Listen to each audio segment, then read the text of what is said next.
Test 1, 2, 3. Ja. Oké. Youssef, kan je mij zien?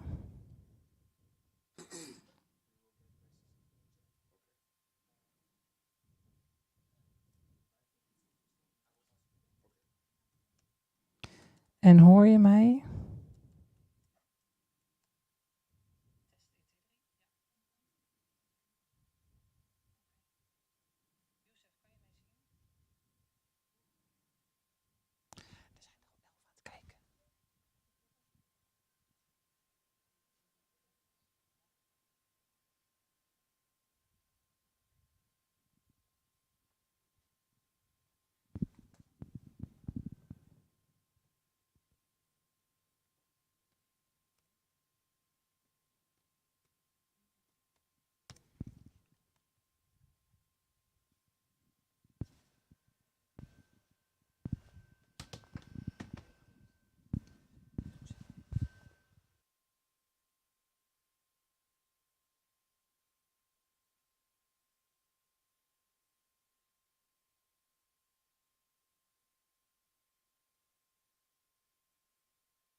Kun je even zeggen test 1, 2, 3?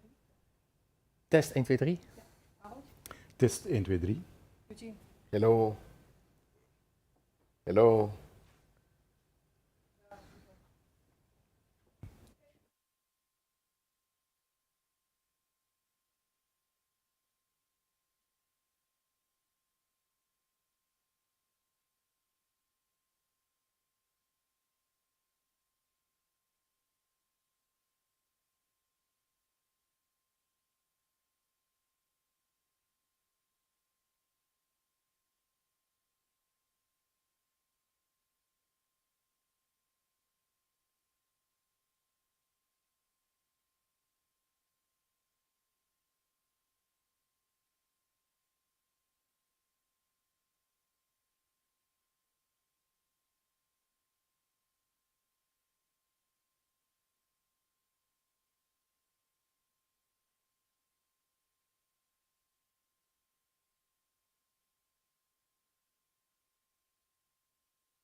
new ideas for new vegetable varieties are emerging every day, all around the world. It all starts with a need, a trend, a new harvesting technique, a changing climate, but also diseases or chain partners' activities.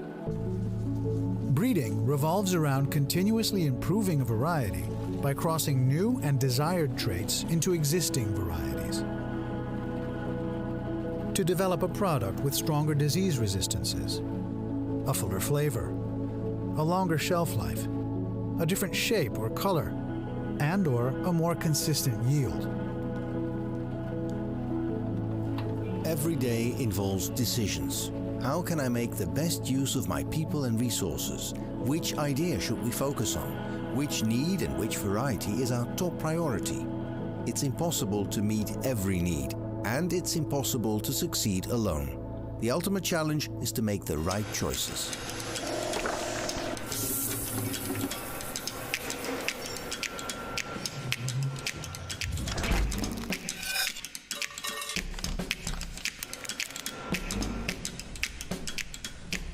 Breeding a new variety entails the highly targeted raising and crossing of the right parental plants.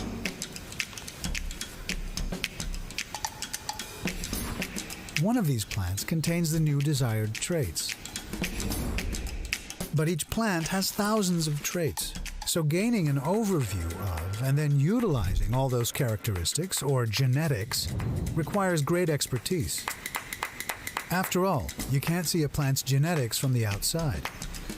This makes it a complex process and one which requires a lot of patience because it can take years to go from a new idea to a new variety with the desired traits. In fact, sometimes it fails and we have to start all over again.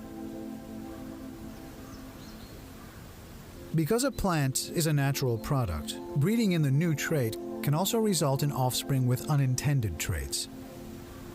That's why we do reverse breeding, which is aimed at reverting to the parental line while retaining the new desired trait.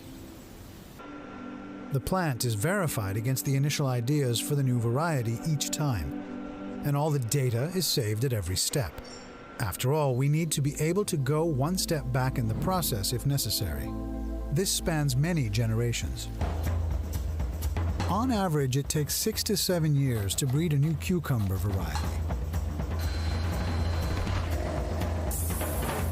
And although modern technological advancements give us better and faster insights into breeding, precise analysis and human skill are still essential.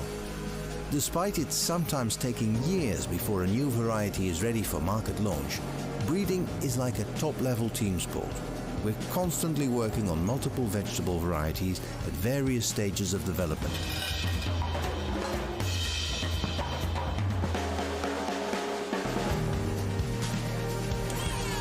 The ability to innovate rapidly and anticipate market growth, which is influenced by numerous factors, is crucial.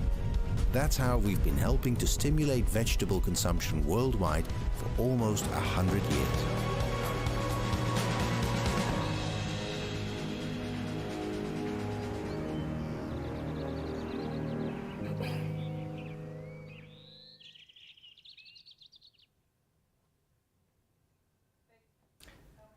Good morning, West Africa, and good morning or good afternoon, I have to say, to East Africa.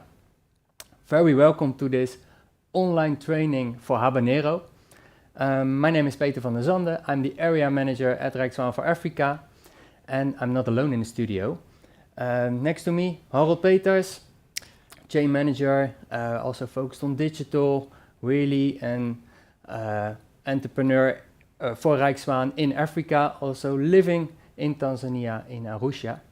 And next to Harold, we have Eugene, our habanero expert. Thank you. Welcome in the studio. Very Thank you. happy to have you here, Thank you. both. We will today organize the course for all of you about habanero. We will discuss, especially Eugene will tell us more about the viral disease pressure in habanero, which can really affect your product. And Harold will also explain us the business case for habanero for you as grower, what it will entail, and how to become a successful grower. All will take approx 1.5 hours max. Before we go to the lecture, I would say, yeah, let's briefly discuss also our varieties. We are breeding in Tanzania, in Africa, for Africa. We have a dedicated habanero breeding program. Also here in the studio, you see some nice fruits. This one, for example, maybe Eugene, you can tell us a little bit more about the varieties we have at this moment. Thank you very much, Peter, for this introduction.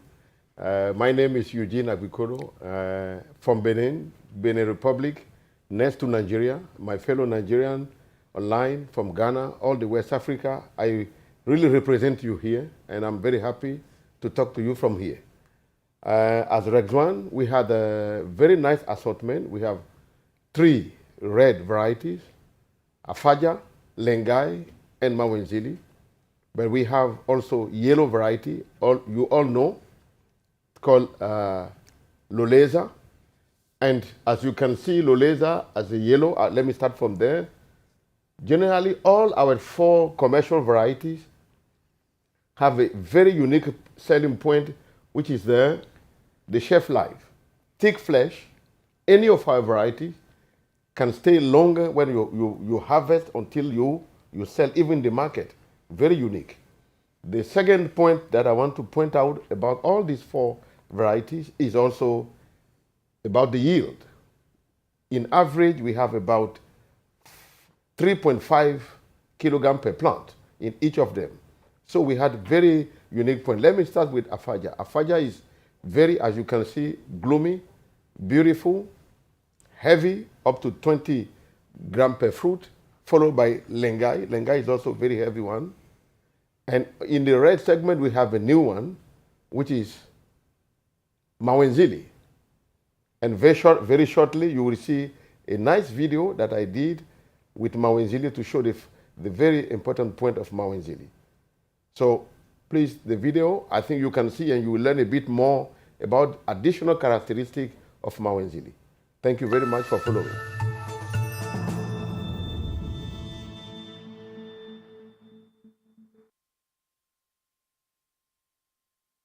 My name is Eugene Agbikodo, crop coordinator for African hot pepper. It's a very much pleasure for me to introduce you our new variety, 93 AR011. What is new about this variety is the plant type. The plant type is very vigorous, as you can see, very vigorous plant. Continuity, look at the top, up to the top, continuity from bottom to the top is really interesting. The other thing is, if you look at the fruit setting, continuity is very, very important. And compare with, you know already Afaja, and you know already Lengai on the other side. When I look at also on the fruit now, look at, we are talking about light green fruit in comparison with green, a bit of dark green fruit, compared with also Lengai, which is, so this is new material we bring into the field, to the market. What new again about this variety is the standability. You know that in the extreme condition of production of African hot pepper, one of the most important things is the continuity in a very extreme temperature. Extreme temperature, either low or high, habanero tend to drop fruit or flowers. In this case, we have a very good stability and continuity. Again, if you have crop is out of balance, either fertilizer, more water, by mistake or irrigation, this plant is also very stable. Okay, now let's talk about the fruit. If I take the fruit of our new material AR011, flesh thickness is very, very harder than Lengai, at least we know that one, and better aroma. Pungency is very strong, it's very high, good aroma. So this is a very new material. On top of that, we have resistance to thrips. Good level of resistance to thrips. When we come to this, look at the continuity up to the top, leaves well developed. And then this adds very much to the yield. We have a very much stronger yield than both Lengai and Afaja in the red segment of our assortment. The fruit is quite big, is in average 15 to 17 grams per fruit. At least you can get from this new variety 4 kilo per plant. In general, in conclusion, we have a good plant for field stability. We have also good fruit for market, fresh. One important thing is when you have a light green fruit, it means high pungency, good aroma. This is what we bring to the market now. Thank you very much. Thank you very much. Yes, very clear video. Eugene explaining very well about Mawenzili. In the video, even the production code was mentioned. It is still a very new variety, but we can say, like also the other 3 varieties, they are all commercially available through our local partners in your country. So happy to share that with all of you. More about our local partners later on. We also like to give you a nice example of, in this case, a grower in Tanzania. I have to look, Mr. Kambarali in Tanzania, who is working with our habanero varieties, and he likes to share his experience with us. Let's have a look. Hello, I'm Kambarali Ladha, founder of Farmlands. We operate in Arusha, northern part of Tanzania, in Kisongo. We are occupying and operating on a 1.5 acre plot, a block which is occupied by the low laser hybrid habaneros from Rijk Zwaan. It all started with a passion of consuming fresh veggies from my own farm. It gave me such a good feeling that we decided to grow more into this now as a business. We started, looking for the right quality seeds, and that's where Rijk Zwaan came in with their distributors, Holland Green Tech. We've tried a couple of varieties. They perform very well. They haven't ever let me down in my productivity. And I'll tell you something about the support. It's never a challenge to get hold of them. Whether it's remotely, they would be available on phone calls. They would assist you even if it's to come and do a site visit. Even though they would guide me towards the current markets in terms of, international markets, be it local markets, very helpful in that way. So that gave me a bit of a comfort in leading this business further. We have Loleza in our farm, which is the yellow habaneros. They perform really well, and from the point that we transplanted them during September, during the long extended dry season, and until the end of December, early rains arrived, we are now at the stage of harvesting.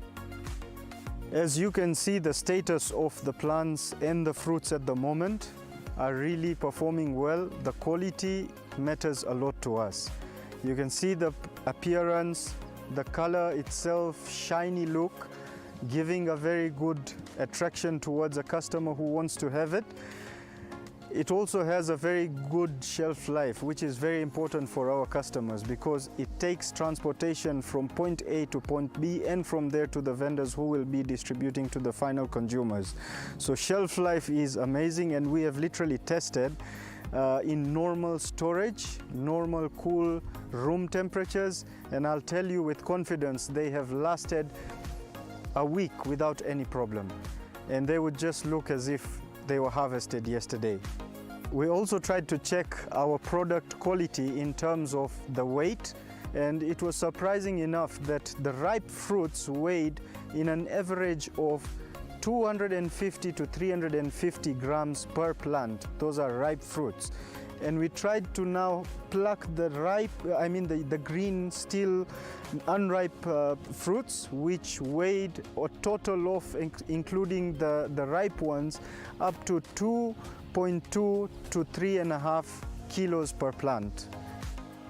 The market is vigorously growing at the moment. We do sell our products to the international markets as well as the local markets, inbound markets. That is consisting of the European market for exports from Tanzania as well as exports to Kenya. But I'll tell you one thing, sometimes the local market appreciates and fluctuates in such a way that it would, please you much better than the export market. The farm gate price would be as good as 1,700 Tanzanian shillings per kilo, up to 3,500 per kilo sometimes. That is approximately $0.7 up to $1.2 to $1.5 a kilo. So it is a good business, it is a profitable one. The clients have been really appreciating the quality of product. And I'll tell you, I even tried a few people, especially my father himself, to help me test it because I don't use chilies, and he helped me try, and I was assured that these chilies are really spicy and hot.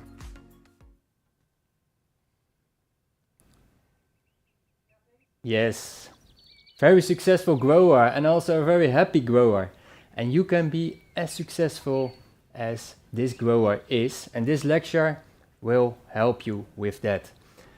Before I go to Eugene, important to mention any questions. We are very welcome to answer them. Please put your answer or your question in the chat. I think it's on the right side of the video in YouTube, and we will go through it also at the end, and maybe also in between the story of both Eugene and Harold. I give the floor to you, Eugene. Thank you very much, Peter. I'm also very happy to take you through this training, managing viral disease pressure on African hot pepper production. And if you are grower at all, you know that the viruses are the major issue we have on African hot pepper. And I'll take you through this, give you a little bit background about African hot pepper, call it habanero. What is the objective of this training? What are the major objectives of this training? We're going to give a little bit of review on good cultivation practices about African hot pepper. And what are the most prevalent diseases, viral diseases on African hot pepper? I will talk about that, and this is where I'm going to really emphasize to let you know what are the difficult situations you have and how to handle them. I will talk about the integrated pest management, and I will come to the conclusion, and after the conclusion, my colleague Harold will take you through the business case of Lengai. And as you know, habanero is is native to Central America. It's not from Africa, although we call it African hot pepper. It's a lowland crop, however. But when the temperature is extreme, you can see that there is you lose a lot of flower, then you yield. But habanero although it's adapted to the warm condition, however, compared with chili, compared with the bird eye production of habanero is much more sensitive to insects such as thrips and virus transmitted aphid. Okay, this is where we want to focus on. And therefore, the production of habanero requires more extra precaution in order to maximize the yield. If you really want to have the yield, we are talking about potential of the yield. We are talking about 2.5, that's in the worst scenario, 3.5 5 kilo per plant in open field. Then you have to take into account this training It will help you for maximizing your yield. But look at it now, I put a bit of economic incentive. You see, it's a very, very important crop, especially in West Africa. If you grow habanero in a high peak period, you will get it a kilo of $3, even up to $5 or euro per kilogram of fruit. So it's a very, very important crop. You all know I'm not teaching you anything. I know I have online professional growers who are making really business out of habanero, our varieties. Look at it now. Why some growers are very successful and why some are not successful? What are the reasons? This is one of the major things we want to learn in this training. The second thing is to know what are the viruses, challenges in African hot pepper and how to manage them efficiently to maximize the yield. But before that, let me take you through very basic how to raise healthy and vigorous seedling. Very important. Look at it now. If you look at the germination, look at it now, beautiful, uniform. You can see very uniform plant in a tray, in the nursery. But look at it, how healthy this plant is. But the before you get a good germination, this is the wrong one, you put it in the right position. If you put it too deep or even at the bottom of the tray, you're not going to get germinate. So this is the very one that you have to do. Okay, it's good to start with the clean seed. I will explain why. From Rijk Zwaan, raising seedling in a protected environment, protected area, is good to build up. If you don't have a sophisticated nursery, but you can also build with plastic on top to prevent rain to come directly on your seedling. But also you can put a net surrounding. And most of the time, if you want to go to the nursery, please take care of that you don't come from the field and interfere with the nursery, because these plants are very fragile. They are still young, still fresh. So take care of the sanitary, cleaning your hand. Make sure that you have a nice seedling which is intact. The root system is also good, as you can see in this one. Production, I would say that is about 50% depending on the seedling you have. If you have a very vigorous seedling to start with, you are already succeed your production about 50%, I would say. Just an estimation, but I'm pretty sure that it's good for you to start with. Nice seedling. Nice seedling means what? You have to have a good media, not a very heavy clay soil, and to start with in the nursery. You have to have a very recommended media. Make sure that the media is soaked, and when you squeeze it, the water comes out of it, because the seed from the dormancy have to break it. So you need to absorb a lot of water. So make sure that you have this one. Now you prepare the media very well. Make a hold, as I already show you, with fingers, but also some board. Some people are more professionalized, and then they can make it very nice. Okay, then if you dip too much, you know your seed is not going to germinate. The other thing is it's good to cover it, to maintain the humidity level. That plays a big role, that you have a uniform. If, for instance, you water it, and the edge of the tray is not having enough water, then you are in trouble. Sometimes you have a big plant, a small plant. It affects your yield, even from that level already. So it's very important to take care of these small, small details, which together can contribute to a good yield. Start with the good germination, but let me tell you that the germination of habanero takes longer than tomato. It goes up to 8-9 days. Don't be afraid.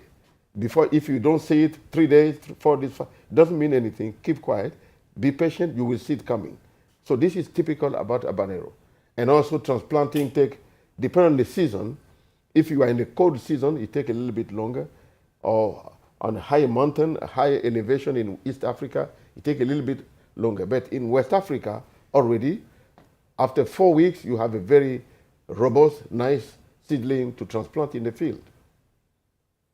Definitely, field preparation is very important. You have to loosen the soil. Make sure that, because habanero does not have a heavy clay soil, rather they prefer sandy to loamy soil. Okay? So field preparation is a key to successful production of habanero. Raise the bed, don't just throw the plant in the soil, raise the bed a bit, bring a bit of manure. It will help to loosen the soil for the root system penetration. Is nice also. And also drip irrigation, we recommend it. And plastic mulch. Why plastic mulch? It's very important. I will show it later. For thrift management, you know, thrift lay the egg. When they touch the plastic, they're going to burn out. Then you break the cycle of thrift also. So it's very important. And look at it now. This is a proposal. Each farmer has his own. We propose here, for instance, for you to have about 15,000 to 20,000 plants per hectare. And this is, for instance, a way to do it.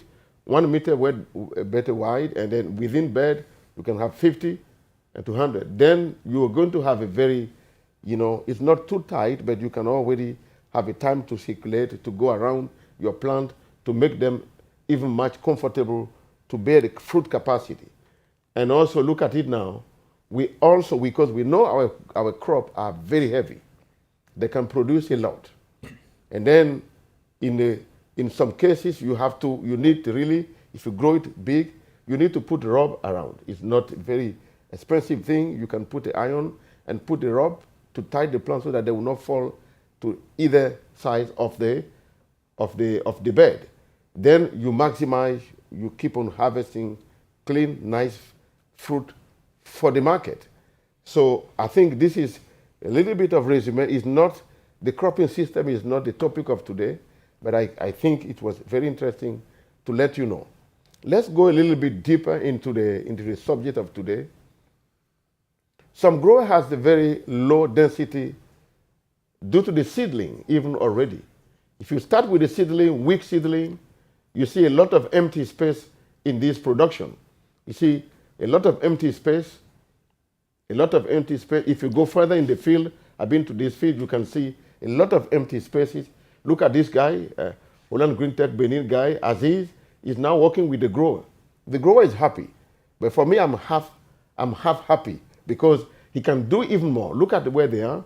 There are a lot of empty spaces here. So surrounding, he's happy because he has seen a big fruit.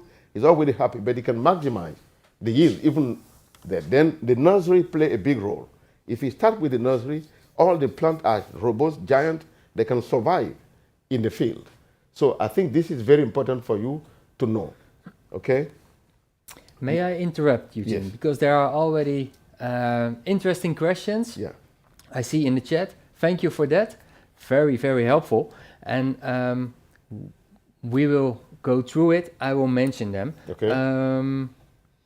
First of all, is it tolerate to drought, the habanero in the field? Yeah, Habanero is quite robust when it comes to, of course, tolerance is already a proportion of it. But I would say that habanero is more robust, it's standing still, can really, let me tell you the mechanism generally. When habanero is under stress, it closes the stomata of the leaf to lower the evaporation. So this is really specific about habanero. But of course, you have, if you don't water your plant for the coming 1 week or 1, 2 weeks, 3 weeks, then you are looking for trouble. But at least habanero is good. It's even much better than tomato when it comes to water management. Yeah. So it's good to know that it is a very strong crop, but of course it needs some water, like Exactly. every plant Exactly. and human being. Yes. Okay, other question, also a good one. What would you recommend for pruning in Mawenzili? Would you recommend to do pruning? Yes, we recommend pruning when it comes to the, let's say, in the greenhouse production, because all our 4 varieties are good for production on the greenhouse. And then the Only greenhouse only greenhouse or open field? greenhouse more if you prune because it's going to be a really giant, but in a field, open field you can prune also, but depend on the nutrition. If you really have a very balanced production, you can take out few, especially the side branch, to let it circulate, and then from the bottom, of course, you can remove the lower leaf, as you can see in the picture here. That helps for the production. But generally, when it comes to a certain level, just let you collect more fruit, but put the rub instead of pruning to the high level. I don't know if Harold would say it differently. Yeah, no, it's, I would also say so. In a greenhouse, the crop is going to be much higher, much taller. So you want to create a bit of air circulation in the bottom, and that's why you take a few of the lower branches out, Yes. the ones that are really on the bottom, close to the soil. Yeah. And in the open field, Just let it go. Just let you let it go. You let it go, you harvest a lot, yeah. And they are, just to be sure, they are suitable for both open field and indoor, right? Yes. Our variety are both suitable for open field and indoor. Even indoor is, you can maximize the yield. You go, yeah, please, Harold, Yeah, go. indoor it's just protected, so the plant is less stressed by insect attack and other climatic conditions because you create a microclimate. Plus, there are in some cases when you need to export to Europe, for instance, are some cases that you need to grow in protected cultivation because of certain insect pressures and insect attacks that is not tolerated, or the eggs are not tolerated in the European market. Okay, very good. There was also a question about the nursery. This person only has a roof, but not a real greenhouse for the nursery. Is that a problem? Thank you very much for that question. It's a big problem because let me tell you, there are two things, thrips and broad mite, depending on which country you are. If a broad mite or thrips attack your seedling, because the side wall is open, so you protect it on the roof to prevent the water coming, one step, but make effort to also fence it with the net-proof, insect-proof net. It helps you to have a very healthy, and you will see the top of the plant is growing nicely. The top leaves are very beautiful.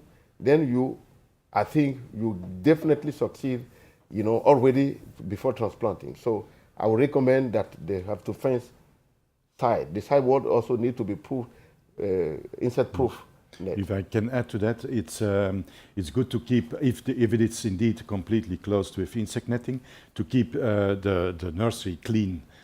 Because anytime you have an infection and you take seedlings out to the field, you basically infect your field. So in the nursery, there should be zero tolerance for any insect. So put out the roller traps, monitor, and whenever it is getting out of hand, react and do something. Very clear, Yeah. very clear. Yeah. Thank you. There was also a question about, can this be shared? Is there a crop guide? Yes, there is a crop guide. I would say go to rijkzwaanafrica.com where you can download the free crop guides, and we will put also the link in the chat so that you can find it after, of course, this training. Back to you, Eugene. Thank you very much, Peter. I think this is one of the points that I want to emphasize on. I've been traveling this year, even from last year, in many countries in West Africa or East Africa. What you generally see is you see some big plant, nice, tall plant, but beside just look at these two small plants, and if you go through 1 acre field, or even this was more than 2 acres in Benin, of course it's not our varieties, I just inspect different fields to see what is happening.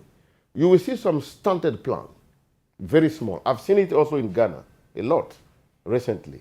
What is the reason of this? And I know that many people ask me questions. Eugene, is it genetics? Why we have a lot of stunted plant? And I say, yes, we know. And then we know how it's viroid. Viroid are not viruses, but they can affect the plant. The viroid are small living RNA, it's not even a DNA, but it can be very, very dangerous. But it's seed transmission. Most of the time, it's in the seed. That's why we recommend, not that because we are Rijk Zwaan, we recommend growers to buy clean seed. Then they can make a good living out of it. If you start a seed like this, look at it. He already lose more than 50% of the field because he has his own seed.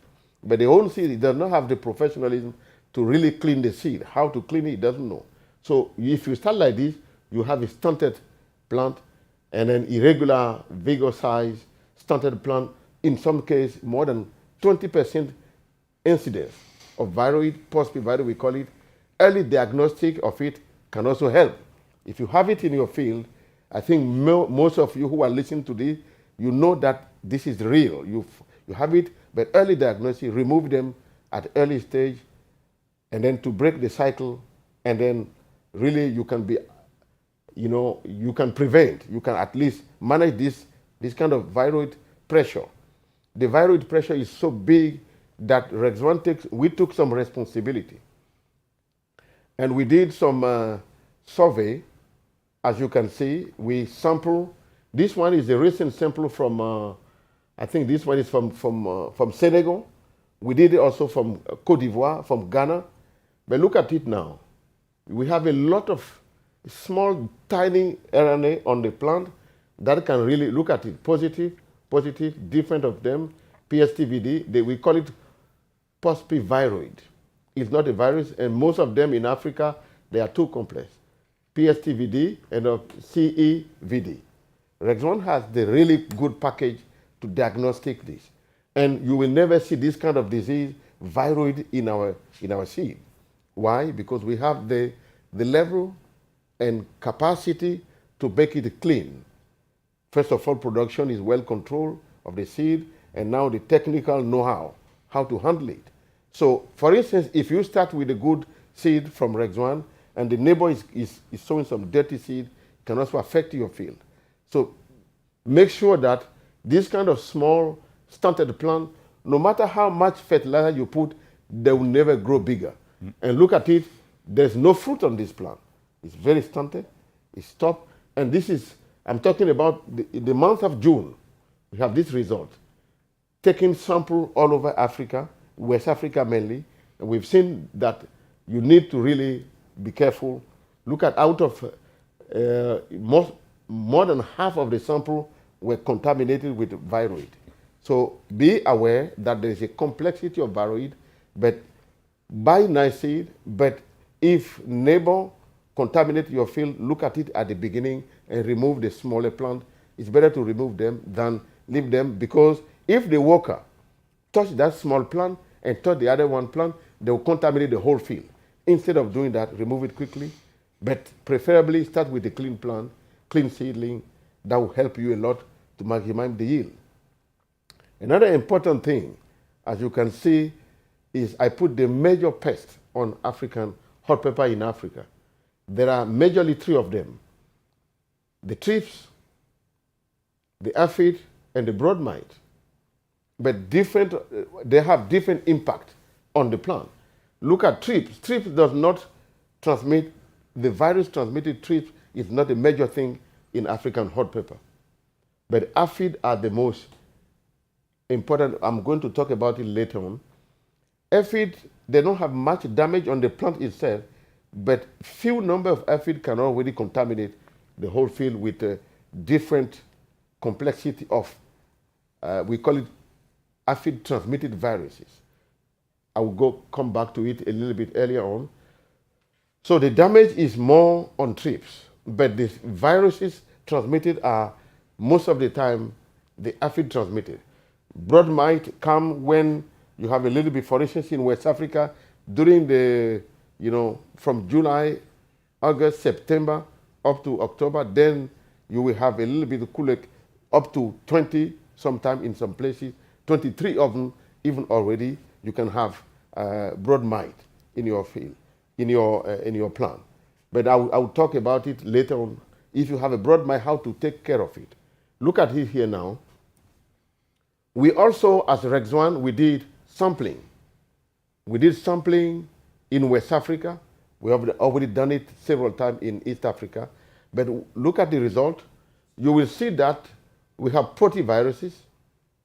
We also have, but we tried many other viruses like tomato spotted wilt. No, negative. It was not there. Although the field might have a lot of thrips, but does not transmitted the virus due to thrips.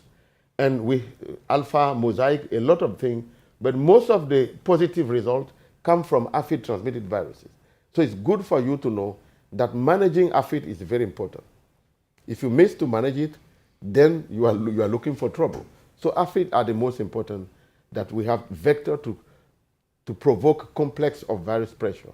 I put them there, put the viruses, PVMV, PVY, depending when you are East or West Africa, CMV as well, The non-common one are thrips transmitted TSWV. The polariviruses are more of white begomoviruses, but they are not common in, you find them most of the time in, according to the literature, anyway, you find them more in Southeast Asia. But in Africa, we are not very much exposed to these white flies transmitted viruses in pepper.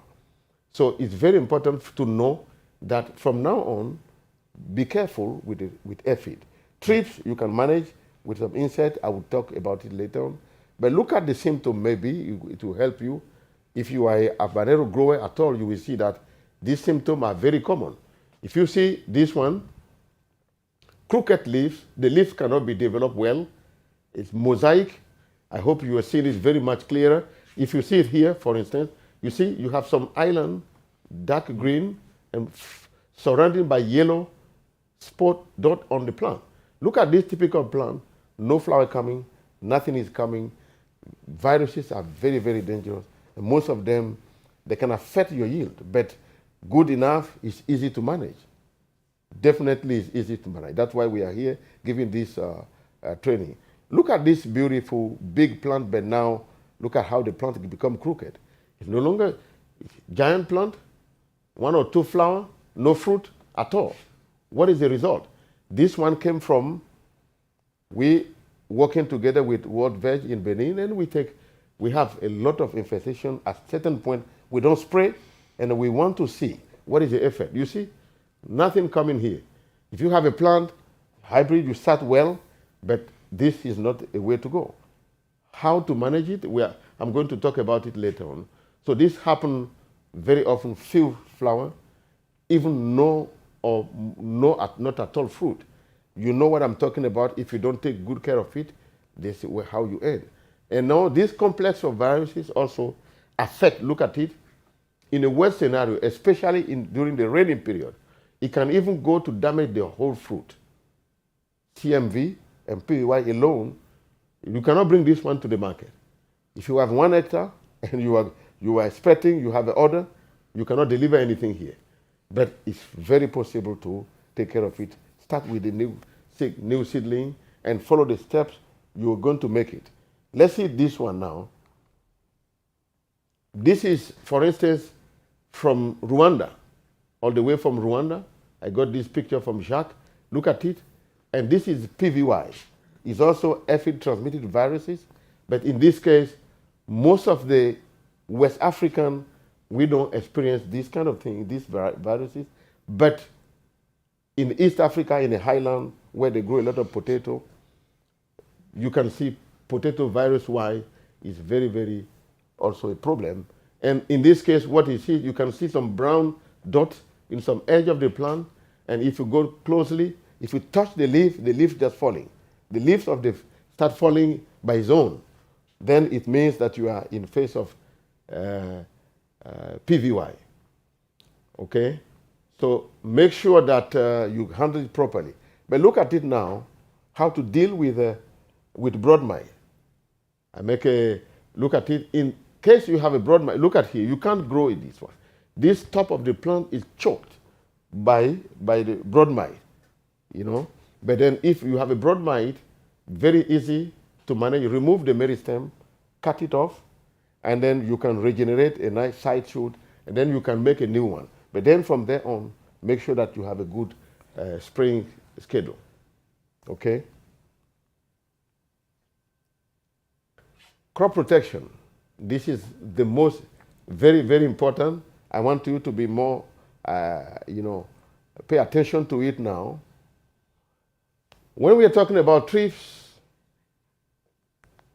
there's no specific advice to give, but I will give you some really clear way to go. And thrips, aphid and greenhopper, actelic, I'm giving you our experience. You cannot, tracer is also we are not here to promote any company, wherever, but we are giving you practical advice that you can even copy it and try to see if you can find it. But most importantly, maybe I didn't write it down here. If you want to manage very well aphid as the most dangerous. Look at one of the ingredients, very important ingredient is imidacloprid.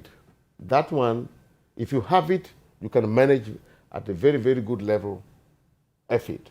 Aphid being most dangerous one, transmitting viruses. But also, when you want to manage aphid, let me tell you this.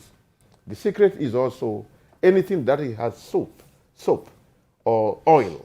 Like, for instance, neem oil, if you alternate, differently with, for instance, spinosad with neem oil, you can very much do a good job. Let me go a little bit further. I can come back.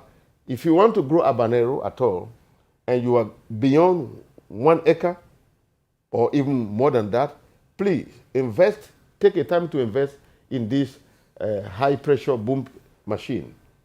It helps you. For instance, in Nigeria, we tried one time, we were spraying, but the thing was not going. What we do, we just put water in it and put a bit of soap and spray thoroughly with the pressure and clean the plant.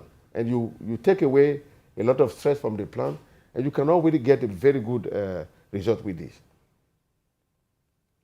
Look at it now again. Of course, caterpillar are not the most important one, but spider mite, either the broad mite, abamectin is a very good ingredient.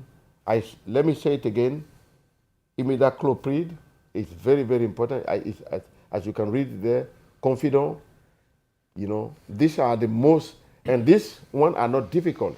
Either West Africa or East Africa, look at ingredient who has this kind of thing, then you can manage.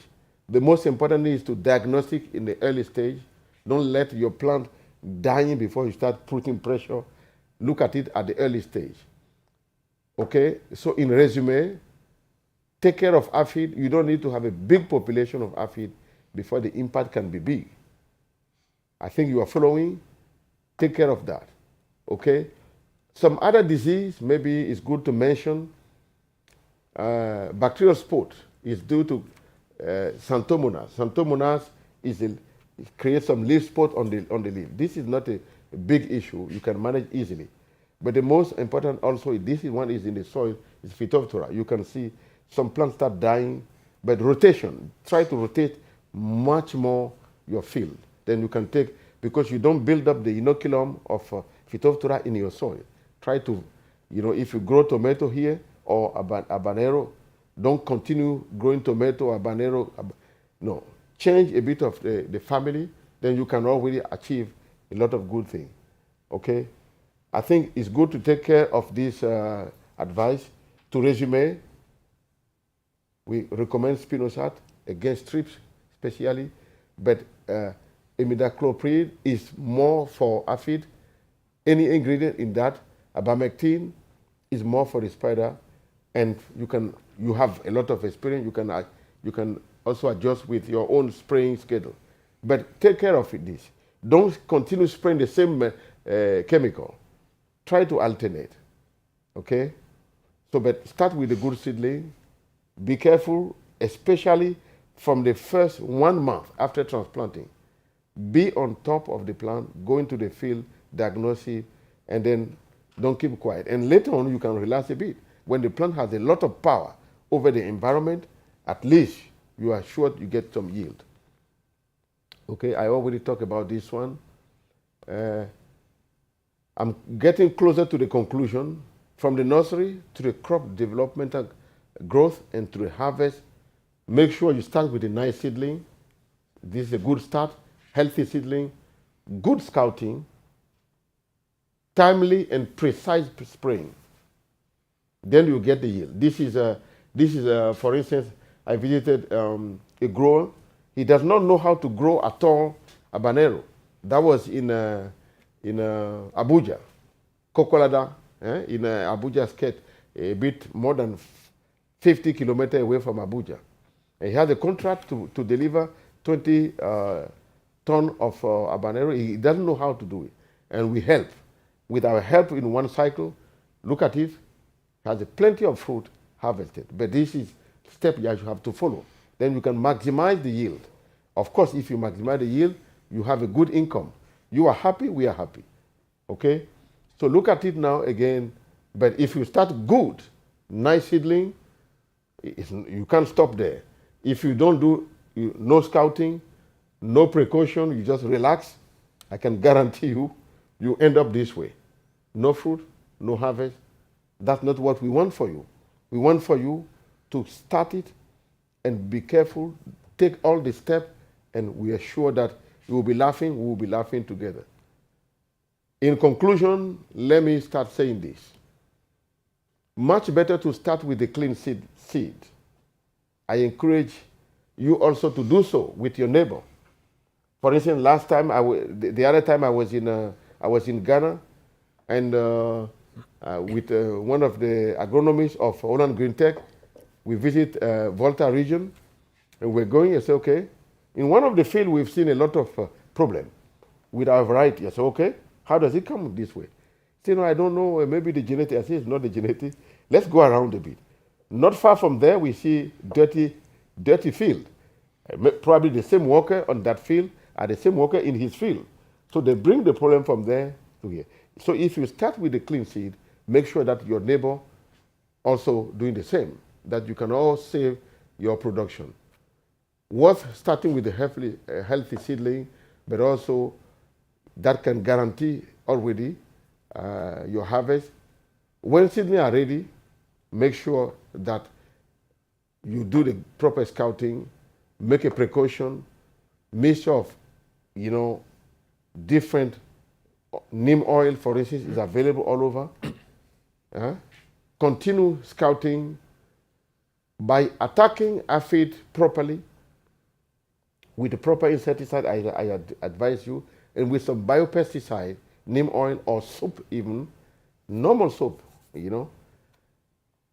but with some power to clean the plant as early as possible, especially for the first couple of weeks after transplanting. You can already, keep the crop protected and ready for the eventual harvest. So I thank you very much for listening. I hope that you get a lot of insight, because in one presentation we cannot say everything, but at least I think we gave you the resume of what you need to do. Thank you very much for listening. Peter, back to you. Thank you, Eugene. Yeah. Thank you. Very, very useful.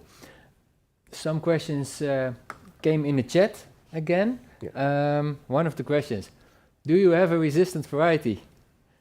Well, if you have, then this all was not needed.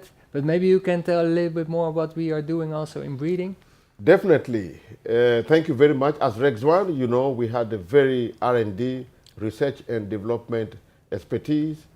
So we are going to the next step, but it's some time to come in the future. But for the time being, this one, I can tell you already, when we take about Loleza and Mawenziri, all of them are resistant, but those ones, for instance, on trips, they are very powerful already, very robust. And if you look at Afaja, even if you might have a Santomonas, when 1 or 2 rain come, the plant can bounce back again. Most of the growers in Nigeria or Ghana or Benin, they know what I'm talking about. So it's very, very important for you to really take care of the plant. The resistance are coming. What are we preparing? We are preparing resistance for all aphid-transmitted viruses. The program is on. It's a breeding. It takes time, but one time we will come in the market. I can't say in the coming 5 years, it's longer project. Yeah. So, but definitely you're going to get them. Yeah. Yeah. Back to you, Peter. Good to know that the varieties we already have available commercially in all African countries, that they are already very strong. Very strong. And of course, as Rijk Zwaan breeding company, we are developing and improving even. Yeah. So more to come. Yeah. These are already very strong. Yeah. Good to know. There was a good comment also from Wedi Farms. Okay. They said we actually need a forum to share best practices with each other. So a forum with all habanero growers together. And I really like the idea. So that's really something we can think of. Yeah, I agree with you, Peter. I think it will be something nice, a good idea. then we can throw idea, technical support. Yeah. Very good, Yeah. very good. And I know our partners in the countries, our local representatives, they also have already created communities, brought growers together to share those best practices. So yeah, I also saw a question, are seedlings, for example, available in Ghana?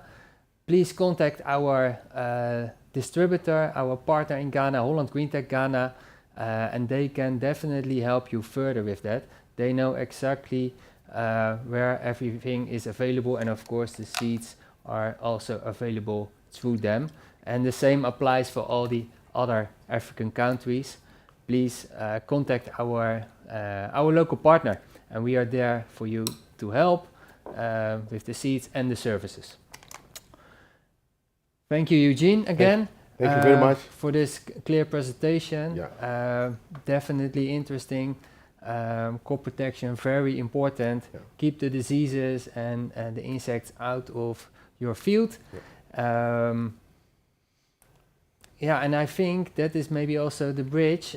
It needs a lot of attention. It needs a lot of effort, and you have to invest a little bit to keep it clean.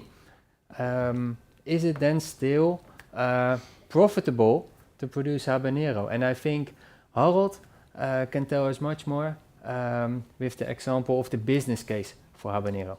Yep. Let me move over here. Good afternoon, Africa. Welcome again. I'm Harold Peters, Business Development Manager for Sub-Saharan Africa. I've done something wrong here. That went very fast, but please continue. It will be managed. When one thinks about a business case, we always think Rijk Zwaan caters for professional growers, and when you think about a professional grower, one sees large-scale growers, big greenhouse complexes. Well, I'm going to take you through an example of a smallholder grower who I think professionalizing or professionalism is a mindset, and she will prove, or she has proven, that it is indeed a mindset. And with a small field, one can also cater or manage to get good yields and a good income and a livable income from our varieties. To cater for that, we also have the four varieties that we have heard of from colleague Eugène. Now, these seeds are available in the smallest package imaginable, 100 seeds. 100 seeds, I mean, that is really very affordable for smallholder farmers. They have the Rijk Zwaan stamp, and that means that they are following any Rijk Zwaan quality control and quality assurance that we have that goes for any seed of our seeds. So that is one of the things that we have done, is to offer those packages in those seeds in smaller packages and make them hence available for growers.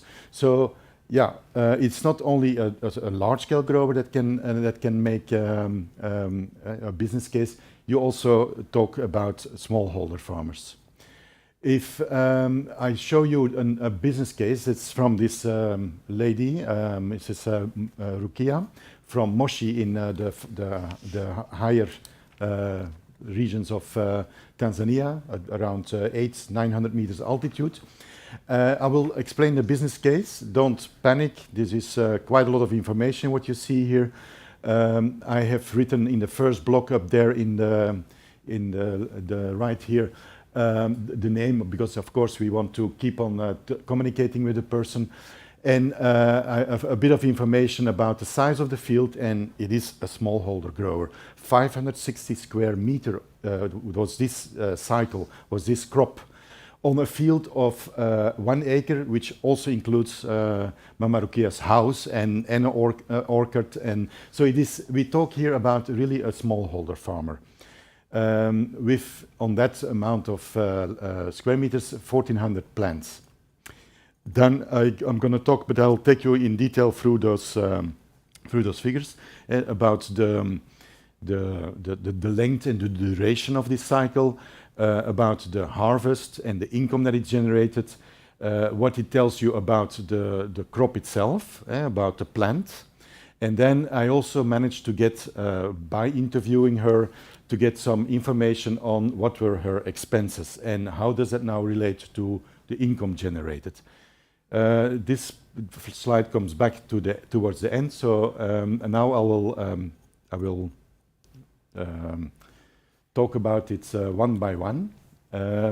So here you see again the basic information: 560 square meters, 1,400 plants. That is quite dense. That is about 2.5 plants per square meter. I assume that was also because Mama Rokia has indeed a small plot and she wanted to make as much use out of it as possible. The other information was that it's from June 2018 to January 2019. That is not the most ideal start. I will explain you why. Because African hot pepper is a plant that likes warmth, and of course also at that altitude it will slow down.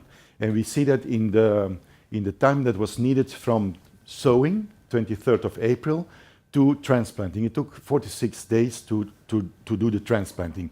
Normally we see a timing of 25 to 30 days is more than enough. Also the first harvest after 3 months and a bit is normally longer, but that is really because the plant was sitting through the cold season in East Africa, highland, and then started producing. The total cycle in the field was 221 days. The 269 is including the sowing time. So in 221 days, the whole cycle was completed. That's the first thing that it tells us. Interesting data. If you plan a new crop, a new cycle, how much time do you need from sowing to transplanting, how much time to your first harvest, and how much time in the field. A plant doesn't have the eternal life. It will die, or it will start becoming older and not productive anymore. So you want to take it out of production.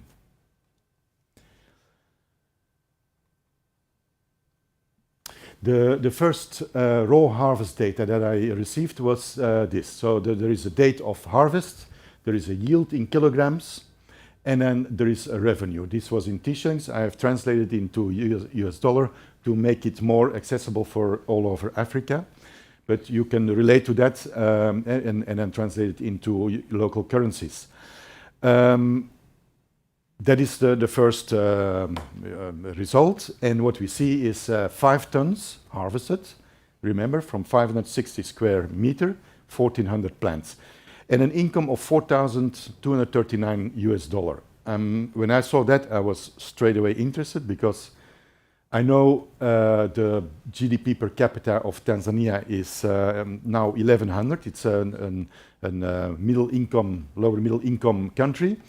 That means that Mama Rokia managed to get 4 times nearly the GDP per capita gross income over a period of 221 days, is roughly 8 months.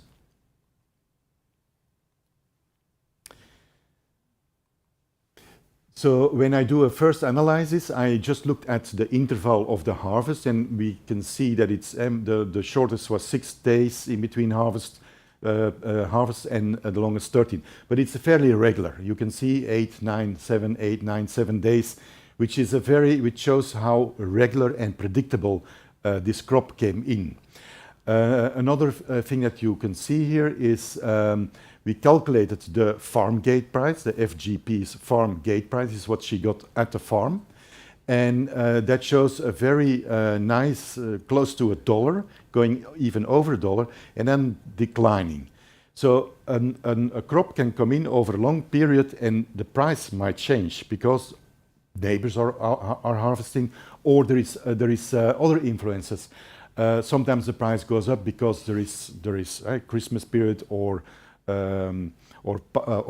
feast holidays whereby people buy more habanero or product for the meals on the table. So very interesting to see this. When you look at when you plot it in a graph, and we have on the x-axis the days and the harvest days, and then the kilograms harvested, you see a very regular harvest pattern up to a certain moment, and then the plant says it's enough, I'm done, and the harvest declines. That is the kilograms harvested during each and every harvest. And with the top one was, I think it was about 420 kilograms. When I now translate that in how much gram per plant is that, because we knew we had 1,400 plants, what happens then? The graph stays the same, but now we see it in gram. So at this point, 297 grams came from one plant during that week. So that means each and every one of those plants were giving 297 grams. That is interesting to see because you see an enormous predictability. Yeah? For 13 of the 16 harvests, the plant was giving you more than 200 grams per plant every week, every single week, up the income, the harvest was there and the income was there. Yeah? The cumulative, if you graph that, cumulative growth of the yield, it ended up with 3.6 kilograms. You see that the plant, that is the typical curve of a plant that grows older, or a yield that comes in and then grows older and then basically will top off. The plant cannot give more than it was genetically possible in that situation. The other interesting part was the farm gate price. Like I said, by monitoring that, you get a good insight in over this 4 or 5 months, 6 months. You see the price fluctuating, and it is of course, best to know this in advance. Now you can't predict that in advance always, but you know that during like the holidays, like Christmas, New Year, or the holidays of there is a bigger demand for produce, and that is going to push up the price. Then you can try to aim for those days that you then have the best or the biggest part of the harvest coming in. May I interrupt over here, since you talk about the market? I got a question from Kenya. How is the market? The market in general for habanero is fairly good. We think we can see it prices from around $1 per kilogram is very nice. Fresh market is very nice. Of course, there is a limit to what fresh market can absorb, but there is also a huge demand for processing. Our habaneros are also perfect for making sauce. There is already 3-4 more examples from West Africa and from East Africa where our habaneros are used in sauces, and that is, of course, they usually tend to give a lower price, but then it's bigger volumes and steady throughout the year. Okay, very clear. More or less the same question, but then from Ghana. Maybe Eugene, you know Ghana very well. Yeah. The question is, what would be the ideal period to start with habanero production? Yeah, the good period for habanero would be anytime from now, because there are two things. You know, the heavy period habanero production within the heavy rain, we advise the grower to do it protected, at least some shelter to protect. But even if they don't do any protection, it doesn't matter, you can still harvest a lot.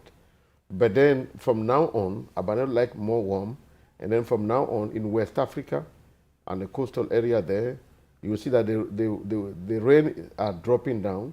This is the time to grow habanero. Then everybody can have a big, of course, big production, but then the price become lower a bit in the market. So the production zone is this time. Yeah. Any idea about the price at the moment in Ghana? The price at the moment in Ghana, even from the previous price, is still high. I think when I was there, was in March, it was $3 per kilo in Ghana. And I think it's a really, really good price in that way, yeah. Prices in Ghana is very high now. Even up to the sowing now that is coming will take time before you start harvesting.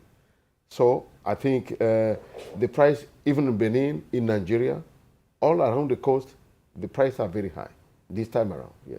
Okay, Yeah. very clear. So this is the moment to start actually Exactly.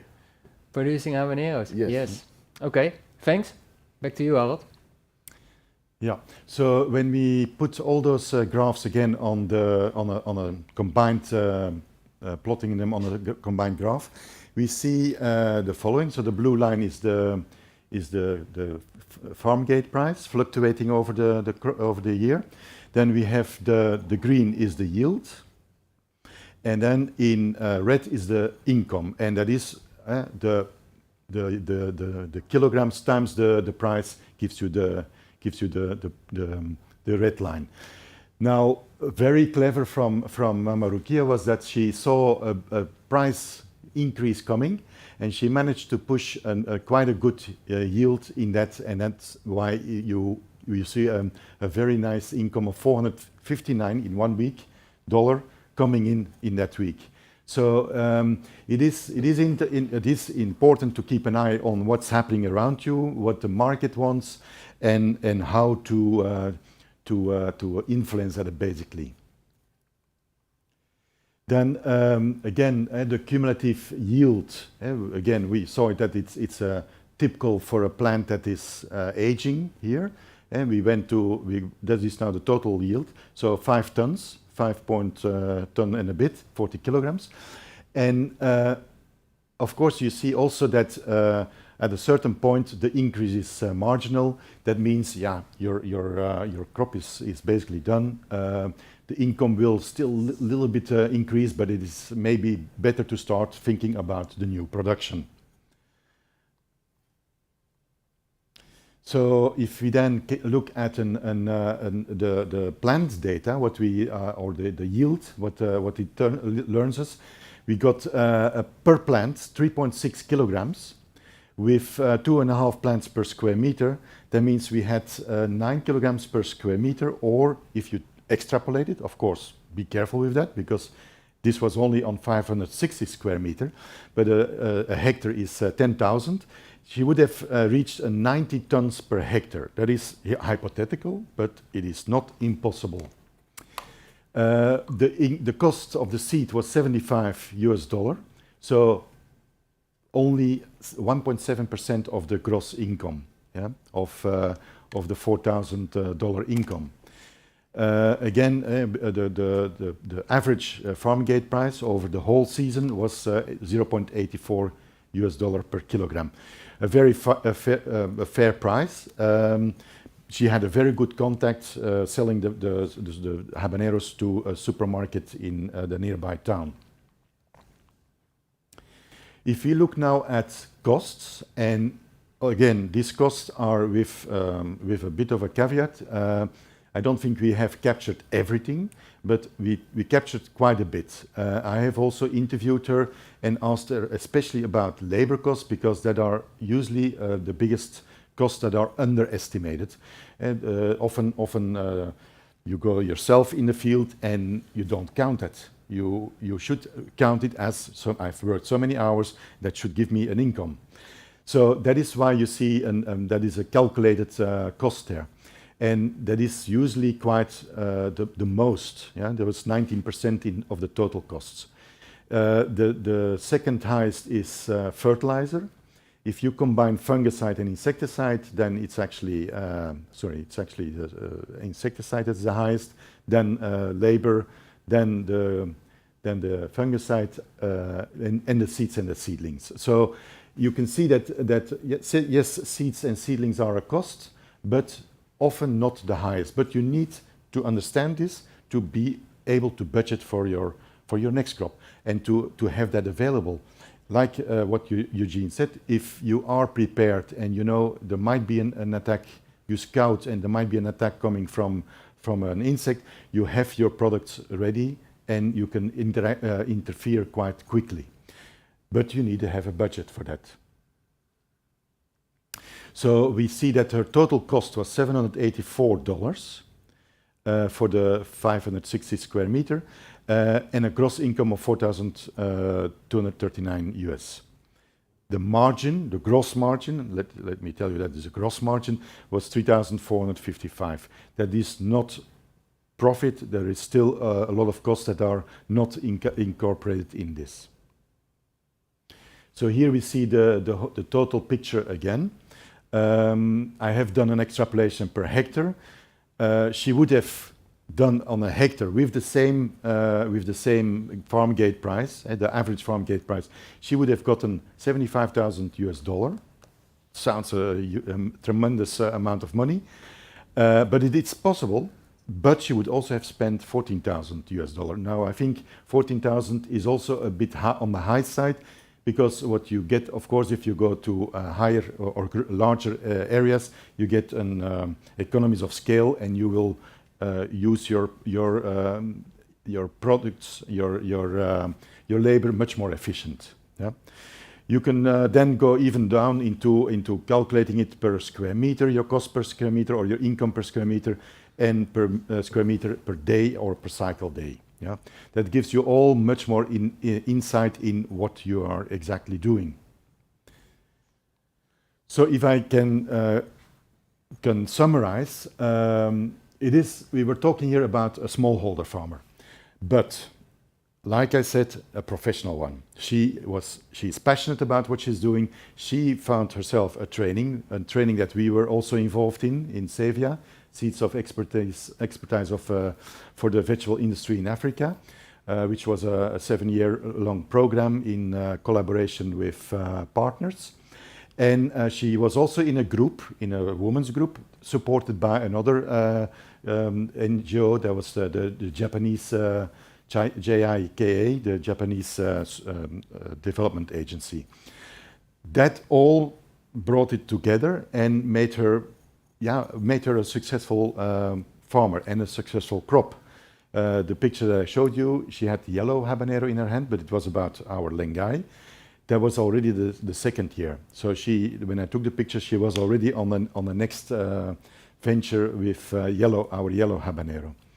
So again, this proves that by proper good agricultural practices and the predictability of our seeds, you can grow predictable. You can grow predictable for a retailer, for a market, for a processor, and that is the beauty of our varieties.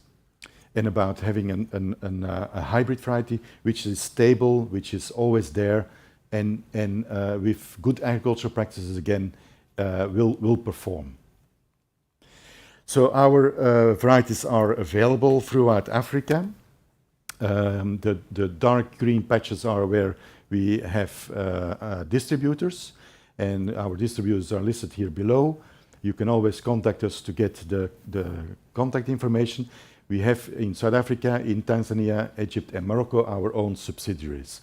And I wish you a lot of success, and you can have fire away with questions now. Thank you, Harold. Thank you to have this clear picture about what to expect and what can be achieved even on a small plot.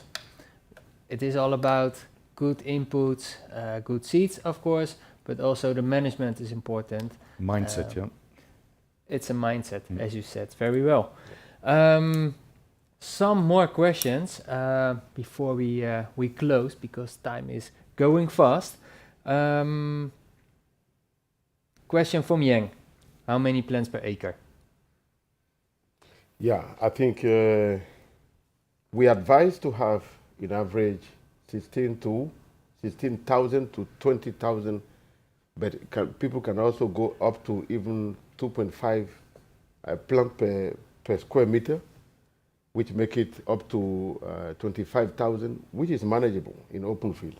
I think anything 20,000 plant per hectare is workable. 16 to 20,000 is definitely a good figure.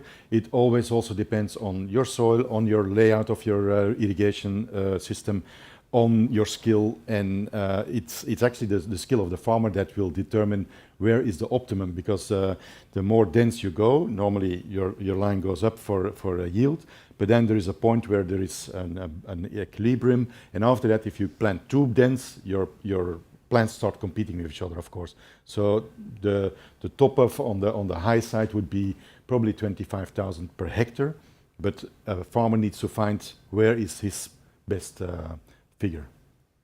Okay, so actually from 16,000 to 25 24, 22 hectare. Per That's hectare. important. Yeah. in terms of acre, that's about 6,700 per acre till close to 8,000, 10,000 max, I would say. Yeah. Okay, very clear. Yeah. There was one more question from Prince. We already covered it a little bit about pruning. He said, do you also recommend to work with one stem in the habanero varieties? No, I think I would not recommend. Even in the greenhouse, we recommend to have at least 2 stems. One stem, because the branches bear a lot of fruit. If you remain with the main stem branch, then you are losing all the yield on the other branch. So I think on the lower side, fine, but when it comes to some level, just let the plant grow and you can harvest. Yeah. I would not recommend one stem. I don't know about. Well, I'm just looking behind at the picture behind Peter. There you see one stem, but then of course it starts branching out, and that is also done because you get then a better aeration on the bottom. Because if your rows are pretty close to each other, you want a bit of aeration to keep your plants dry after a shower. Yeah. Thank you very much. Yeah. I think what I'm saying, from lower you have only one plant, but then let the plant become, big. You know, you should keep on harvesting. Yeah. Okay. Yeah. Very clear. Very clear. Thank you for that. So I think Prince, you have your answer. Good luck. Coffee also likes to start farming habanero. First time, what size would you recommend? Yeah, I think for a beginner, I think I won't go more than let's say 1,000 square meter or 2,000 max, but don't go beyond 1 acre to start with, because it's quite demanding. Yep. If you want to do it properly, start small and then build it up. That's what I would say. Yep. Start maximum with 1 acre. Yes. Yeah, think it through. Know where you're going to sell it, when you're going to sell it. You have seen now that you can really start making planning when your first harvest is coming, when your last harvest is coming, and then have a budget ready, because you know you're going to need to spend, and you need to feed those plants, because they're going to produce you quite a bit of fruits, and that is all taken out of the soil and out of the farm, so that needs to be replenished to keep the balance in your soil. Yeah. Very clear. Thank you. Because of time, I think we have to close. There were also some other questions, for example, about nutrition. Also, of course, a very important topic. I think we can talk hours about it already, about nutrition only. Needs a new. And for that, of course, also contact our partners.